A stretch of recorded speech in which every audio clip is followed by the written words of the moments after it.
Sir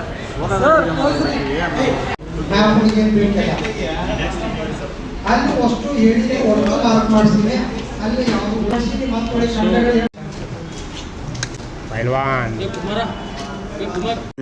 ಹಣ ಬಂದ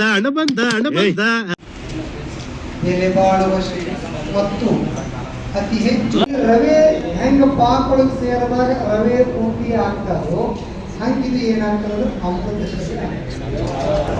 ಈ ಒಳಗಿರೋ ಮಾತ್ಮ 900ರಿಂದ 1300 ಡಿಗ್ರಿ ಸೆಲ್ಸಿಯಸ್ ಉಷ್ಣಾಂಶ ಯಾವ ಮಹಲ್ ಸರ್ ಮಂಜು ಚಳಿಗಾಲದಿಂದಾಗ ಟೂರ್ ಹೊಂಟೀರಿ ಹೋಗ್ಬೇಕಾಗಿತ್ತು ಅಂತಂದ್ರೆ ನಿಮ್ಮ ಗ್ಲಾಸ್ ಮ್ಯಾಲ ಏನಾಗ್ತದೆ ಮಡಿ ಹನಿ ಬೀಳ್ತಾವ ಅದನ್ನು ಒರೆಸ್ತೇವೆ ಅದನ್ನು ಇಬ್ಬನಿ ಅಂತ ಕರಿತೀವಿ ಸುಮ್ಮನೆ ಮಳಿ ಅನ್ನೋ ಹನಿ ಅನ್ನೋ ಪದ ಗ್ಲಾಸ್ ಮೇಲೆ ನೀರು ಎಳಿತಿರ್ತದ ಅದನ್ನು ಒರೆಸ್ತೀವಿ ಹೊಳಿತಾವೆ ಅದನ್ನ ಏನಂತೀವಿ ಇಬ್ಬನಿ 500ರಿಂದ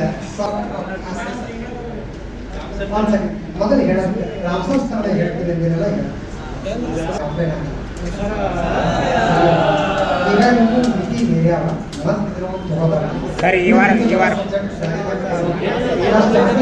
ಸ್ವಂತ ನನ್ನ ಜೊತೆ ಇದ್ದವ್ರು ಎಲ್ಲರೂ ಮುಗಿಸ್ಕೊಂಡವ್ರೆ ಮಾತಾಡ್ತೀವಿ ಏನಿಲ್ಲ ಸುಮ್ಮನೆ ಕೂಡ ಇನ್ನೊಂದು ಸ್ವಲ್ಪ ಹೊತ್ತು ಕೂತ್ಕೊಳ್ಳಕ್ಕಾಗಲ್ಲ ನಿಮ್ಗೆ ರೇ ಕೂತ್ಕೊಳ್ಳ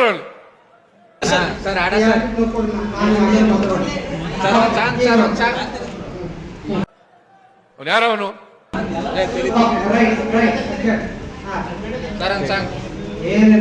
ನಿನ್ನ ರೂಪನನ ಕಣ್ಣಾಗ ಸಿಡಲ್ ಬಡ್ದಂಗಾತ ನನ್ನ ಎದಿಯಾಗ ನಿನ್ನ ರೂಪನನ ಕಣ್ಣಾಗ ಸಿಡಲ್ ಬಡ್ದಂಗಾತ ನನ್ನ ಎದಿಯಾಗ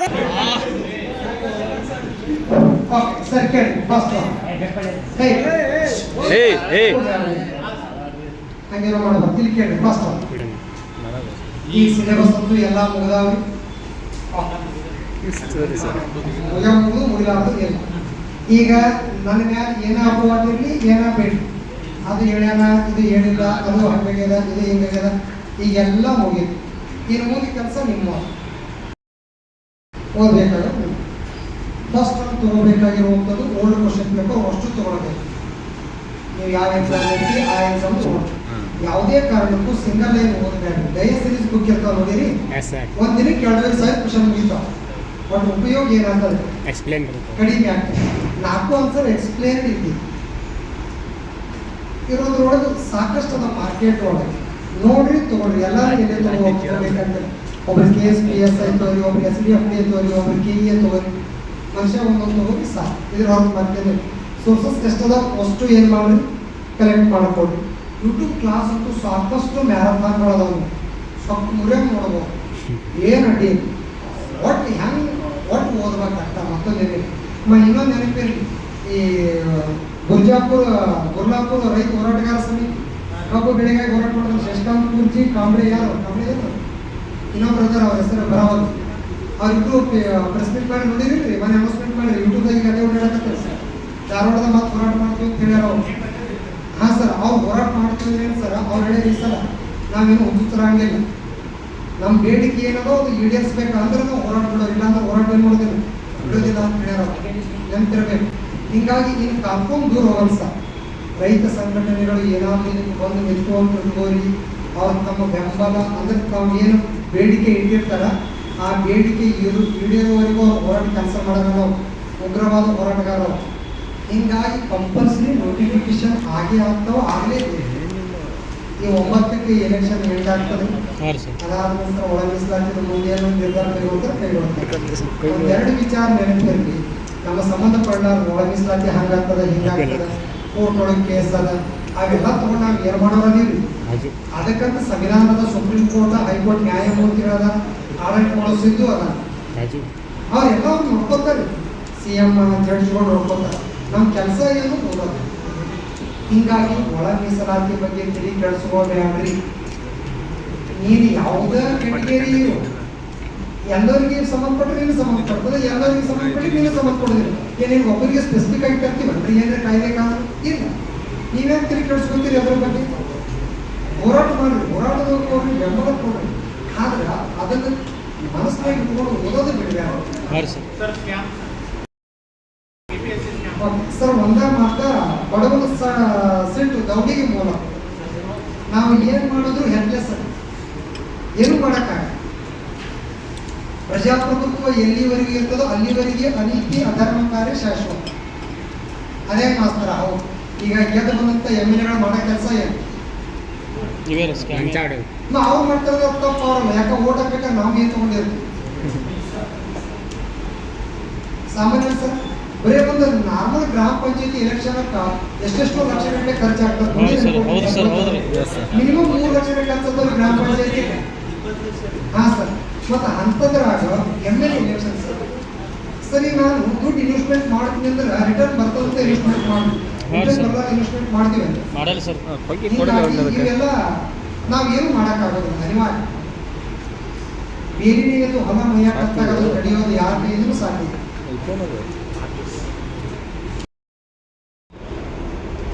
ಯಾವ ವ್ಯಕ್ತಿ ಚಲೋ ಅನ್ನಿಸ್ತಾನ ಅವನ ಜೊತೆ ಇರೋದಲ್ಲ, ಯಾವ ಕೆಟ್ಟ ಅನ್ನಿಸ್ತಾನ ಅವನಿಗೆ ಬಿಟ್ಟು ಬಿಡೋದು. ಎಷ್ಟ ವಿಚಾರ. ಸಮಾಜಕ್ಕೂ ಹತ್ತಿ ಹಣ್ಣಿದ್ದಾರೆ, ನೋಡಕ್ ಚಲೋ ಒಳಗೆ ಸುಮಾರು. ನಾನು ಕೂಡ ಹೇಳ್ತೇನೆ, ಈಗ ಬಿಟ್ಟು ಬಿಡೋದು.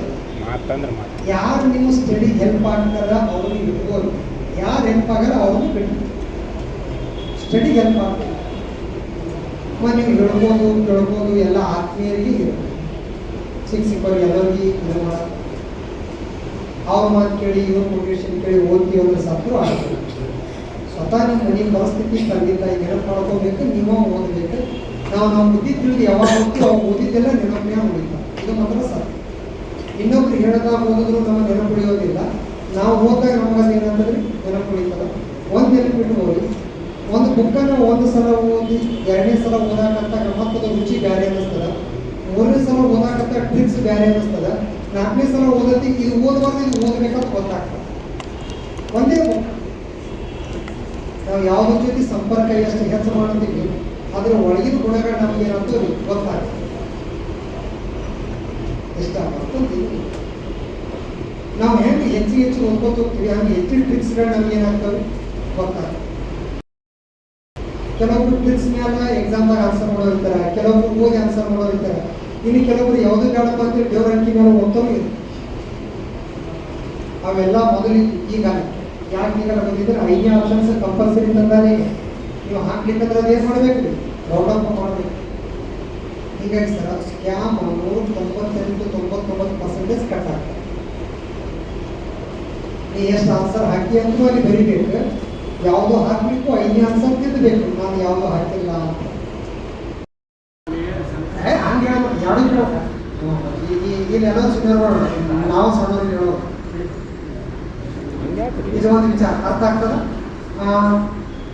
ಸಾಧ್ಯ ಆದರೆ ಯಾರು ಕರೆಕ್ಟಾಗಿ ಕ್ಲಾಸಿಗೆ ಬಂದಿದ್ದು ಇಲ್ಲಿ ಅಡ್ಮಿಷನ್ ಮಾಡಿ ಹುಚ್ಚುತ್ತಾರೆ ತಿರುಗಾಡಿರಿ, ಹತ್ತಿ ಹರಿಗಾಡಿರಿ ಅಂಥವ್ರು ಏನು ಮಾಡ್ತೀವಿ ಫಂಡ್ ಇನ್ನೊಂದ್ಸಲ ಯಾವುದಾರ.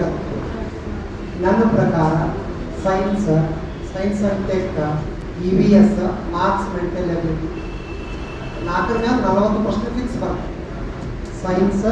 Science and tech, marks, mental ability, EVS ಇವು 4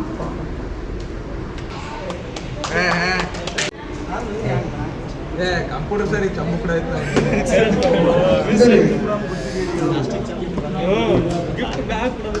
ಅಂದ್ರೆ ಈಗ ಪರಿಮಳ